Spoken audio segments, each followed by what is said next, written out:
Hello students, आप कैसे हो? उम्मीद है कि ठीक ही होंगे, सब कुशल मंगल ही होगा और मन लगाकर पढ़ते होंगे, है ना? मैं ठीक कर रहा हूँ ना? तो चलिए, आज हम क्लास 10th का जो है अध्याय 8 त्रिकोणमिति का परिचय जान लेते हैं। तो आइए हम जानेंगे कि त्रिकोणमिति का मतलब क्या होता है। देखिए,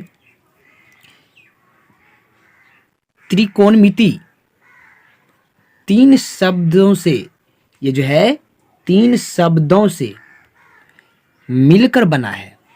त्रिकोणमिति कितने शब्दों से मिलकर बना है? तीन शब्दों से मिलकर बना है। क्या क्या है? पहला त्रि, त्रि का मतलब होता है तीन।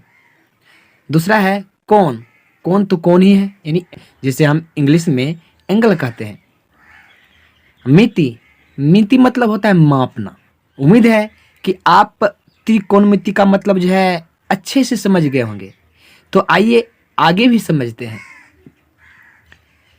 तो मिति का मतलब मापना होता है, अतः त्रिकोणमिति का मतलब हुआ तीन कोणों का मापना। तीन कोणों का मापना। तो चलिए आगे चलते हैं। अब हम जान लेते हैं त्रिकोणमिति का जो है परिभाषा क्या होता है। त्रिकोणमिति का परिभाषा अगर आप कॉपी में नोट करना चाहते हैं तो स्क्रीनशॉट ले लें या स्किप करके, रोक करके, वीडियो को रोक करके, स्किप नहीं करना है, वीडियो को रोक करके उसे पहले कॉपी में नोट कर लें, तब फिर आगे का जो है वीडियो देखें। तो आइए त्रिकोणमिति का जो है परिभाषा जान लेते हैं। त्रिकोणमिति एक ऐसी आकृति जिसमें तीन कोण हो, उस आकृति का मापना त्रिकोणमिति कहलाता है। एक बार फिर समझ ले, एक ऐसी आकृति जिसमें तीन कोण हो, उस आकृति का मापना त्रिकोणमिति कहलाता है। देखिए, तीन कोण वाली आकृतियां जो है ये दिया हुआ है। तीन कोण वाली आकृतियां में जो है कोई भी त्रिभुज आ सकता है। ये भी आ सकता है, ये समकोण त्रिभुज भी आ सकता है। इसका कोण जो है अधिक कोण है, यानी कि 120 डिग्री है। ये कोण भी आ सकता है। लेकिन हमें जो है इन दोनों का जो है इसमें उपयोग नहीं करेंगे, क्योंकि क्लास 10th में जो है सिर्फ समकोण, समकोण त्रिभुज के बारे में जानना है, पढ़ना है। इस त्रिभुज के बारे में और इस त्रिभुज के बारे में 11th और 12th में पढ़ लेंगे। अभी क्लास 10th में सिर्फ समकोण त्रिभुज का जिक्र किया गया है। समकोण त्रिभुज के बारे में हमें जानना है, हमें पढ़ना है। तो चलिए आगे चलते हैं। प्रिय स्टूडेंट्स, क्लास 10th में जो है ऐसी त्रिभुज के बारे में पढ़ेंगे जिसमें एक कोण समकोण हो, यानी एक कोण 90 डिग्री का हो। सिर्फ समकोण त्रिभुज को ही पढ़ना है। बाकी तो हम बोल ही दिए कि बाकी त्रिभुज के बारे में हम 11th और 12th में पढ़ेंगे।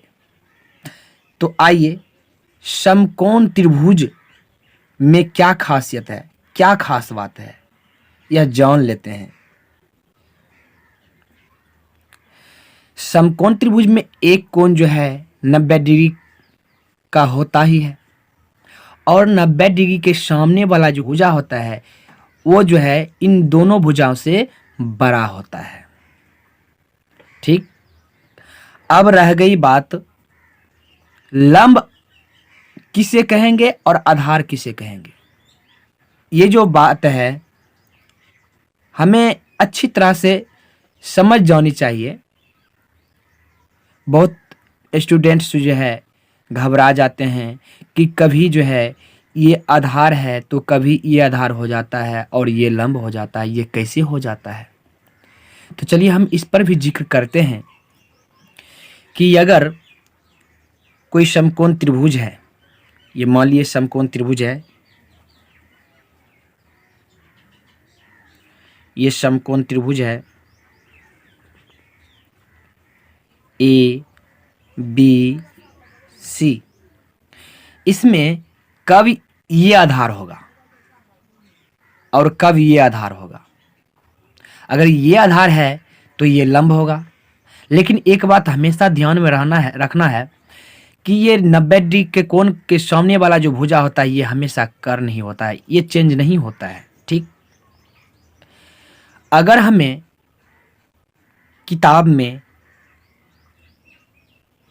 इस कोण का मान दिया रहे, अगर हमें हिसाब में इस कोण का मान दिया रहे, मान लीजिए थीटा दिया है, ठीक, तो इस कोण के सामने वाला जो कोण है, भुजा है, इस कोण के सामने वाला जो भुजा है वो जो है लंब हो जाएगा। वो क्या हो जाएगा? लंब हो जाएगा। बस इतना बात हमेशा ध्यान में रखना है।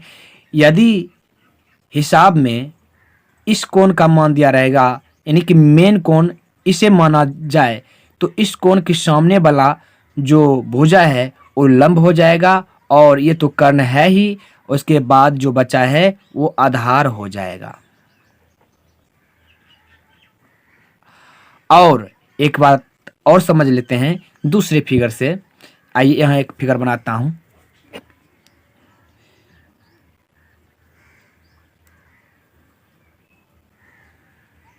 फिगर मैंने बना लिया। मान लीजिए ए बी सी, अगर मेन कोण इसको माना जाए, थीटा अगर यहां रहे, तो इस कोण के सामने वाला जो भुजा है ये है, ठीक, तो ये जो है अब क्या हो जाएगा? लंब हो जाएगा। पहले हम जानते थे कि यहाँ आधार था, लेकिन अब ये लंब हो गया। क्यों? क्योंकि ये जो कोण है ये कोण मेन कोण हो गया, यानी इसका मान दिया हुआ है, तो इसके सामने वाला भुजा अब लंब हो जाएगा। और ये तो कर्ण है ही, ये कर्ण है ही, और ये जो है ये अब आधार हो जाएगा। ठीक, ये अब क्या हो जाएगा? आधार हो जाएगा। तो उम्मीद है कि आप इस कंफ्यूजन से मुक्त हो गए होंगे। तो चलिए हम आगे चलते हैं। अगर आपको ये अच्छी तरह से समझ में आ रहा है तो प्लीज़ लाइक करते जाएं, और चैनल को सब्सक्राइब नहीं किए हैं तो चैनल को भी सब्सक्राइब कर लें और बेल बटन को भी दबा दें। हम बहुत सरल तरीके से आपको प्रत्येक क्वेश्चन को सॉल्व करवाऊंगा। मेरा दावा है कि आप इस वीडियो को देखकर आप आराम से सरल तरीका से प्रत्येक हिसाब को समझ जाएंगे। तो चलिए आगे चलते हैं। तो स्टूडेंट्स, आप जान चुके हैं कि त्रिकोणमिति में जो है हमें हमेशा समकोण त्रिभुज का ही उपयोग करना है। तो आइए, ये जो है एक समकोण त्रिभुज ABC ले लिया, ये लंब, ये आधार और ये कर्ण। तो इस त्रिभुज में जो है हमें दो कोई भुजा दिया रहेगा और तीसरा भुजा ज्ञात करने के लिए कहेगा, निकालने के लिए कहेगा। तो आइए पाइथागोरस प्रमेय से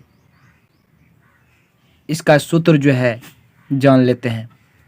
ये जो सूत्र है कर्ण, कर्ण बराबर सूत्र होता है, कर्ण बराबर सूत्र क्या होता है? रूट अंडर लंब स्क्वायर जोड़ आधार स्क्वायर। लंब बराबर सूत्र होता है रूट अंडर कर्ण स्क्वायर माइनस आधार स्क्वायर, और आधार बराबर सूत्र होता है कर्ण स्क्वायर माइनस लंब स्क्वायर। तो उम्मीद है कि आप अच्छे से समझ गए होंगे।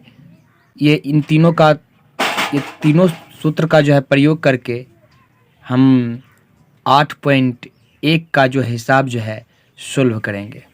तो आइए उससे पहले त्रिकोणमितीय अनुपात के बारे में जानते हैं। देखिए अनुपात का मतलब क्या होता है। जैसे कहता है 4 और 6 का अनुपात ज्ञात करना है, तो इसमें हम क्या करेंगे, लिखेंगे 4 अनुपात 6। अनुपात का मतलब बट्टा होता है, 4/6 भी लिखेंगे, और जो कटने वाला है उसे काट देंगे, तो बचेगा क्या, 2/3। अब इसे हम लिख सकते हैं 2/3। आइए यहाँ ठीक इसी प्रकार समझ लेते हैं। यहाँ है 10/15, क्योंकि कहता है कि 10 और 15 का अनुपात ज्ञात करें। इसको हम लिखेंगे 10/15। जो पहला है ऊपर जाएगा और जो बाद वाला है वो नीचे आएगा, तो काट दो, ये हो जाएगा 2/3। इसको हम लिख लेंगे 2/3। ठीक है, तो चलिए आइए इसी प्रकार हम इस त्रिभुज में कुछ जान लेते हैं। यहाँ भी जान लें, जैसे कि हमको यहाँ लंब 4 सेंटीमीटर दिया है, आधार 3 सेंटीमीटर दिया है, कर्ण नहीं मालूम है, और क्वेश्चन में कहता है, प्रश्न में कहता है लंब और कर्ण का अनुपात ज्ञात करें, तो कर्ण तो है नहीं, इसके लिए हम क्या करेंगे, कर्ण पहले ज्ञात करेंगे, कर्ण पहले निकालेंगे। तो आइए कर्ण बराबर जो है अभी हम तुरंत सूत्र लिखे थे, तो कर्ण बराबर क्या सूत्र लिखेंगे, कर्ण बराबर सूत्र होता है √अंडर लंब स्क्वायर, शॉर्ट में लिखते हैं, जोड़ आधार स्क्वायर। ठीक है, चलिए लंब क्या था, क्या है यहाँ, लंब क्या है 4, तो 4 का स्क्वायर कर लेंगे, और आधार है 3 का स्क्वायर कर लेंगे। तो आइए दोनों का स्क्वायर क्या होता है, 16 हो जाएगा, जोड़ 9 हो जाएगा, और इसको अब हम क्या करेंगे, 16 9 25, और 25 का वर्गमूल कितना होता है 5। अब हमको कर्ण कितना पता चल गया, 5 सेंटीमीटर। तो हमको कहता है लंब और कर्ण का अनुपात, तो लंब कितना है 4, ठीक, और कर्ण कितना है 5। ये कटने वाला नहीं है, एक दूसरे से नहीं कटेगा, तो इसको हम लिख देंगे 4/5। ठीक है, चलिए अब आगे चलते हैं। आइए अब हम कुछ सूत्र जान लेते हैं जिसका उपयोग 8.1 में करेंगे। तो आइए देखते हैं। पहला है साइन थीटा बराबर लंब बटे कर्ण। स्टूडेंट्स, लंब को हम शॉर्ट में P लिखते हैं और कर्ण को H लिखते हैं। ठीक है, कॉस थीटा बराबर सूत्र होता है आधार बटे कर्ण, तो इसको हम आधार को क्या लिखेंगे, B लिखते हैं, शॉर्ट में B लिखते हैं, और कर्ण को H तो लिखवे करते हैं। और टेन थीटा बराबर TAN है, टेन थीटा बराबर होता है लंब बटे आधार। लंब को अभी तुरंत देख चुके हैं, वहाँ P लिखते हैं, लंब को क्या लिखते हैं P, और आधार को B लिखते हैं। तो स्टूडेंट्स, यहाँ साइन थीटा का लंब बटे कर्ण होता है, तो कॉस का जस्ट इसका उल्टा हो जाता है, कर्ण बटे लंब हो जाता है। ठीक, अब जानवे करते हैं कर्ण का H और लंब का P होता है, और यहाँ कॉस थीटा का आधार बटे कर्ण, तो सेक का ठीक इसका विपरीत उल्टा हो जाएगा, कर्ण बटे आधार हो जाता है। टेन थीटा का लंब बटे आधार, तो कॉट का ठीक इसका विपरीत आधार बटे लंब हो जाता है।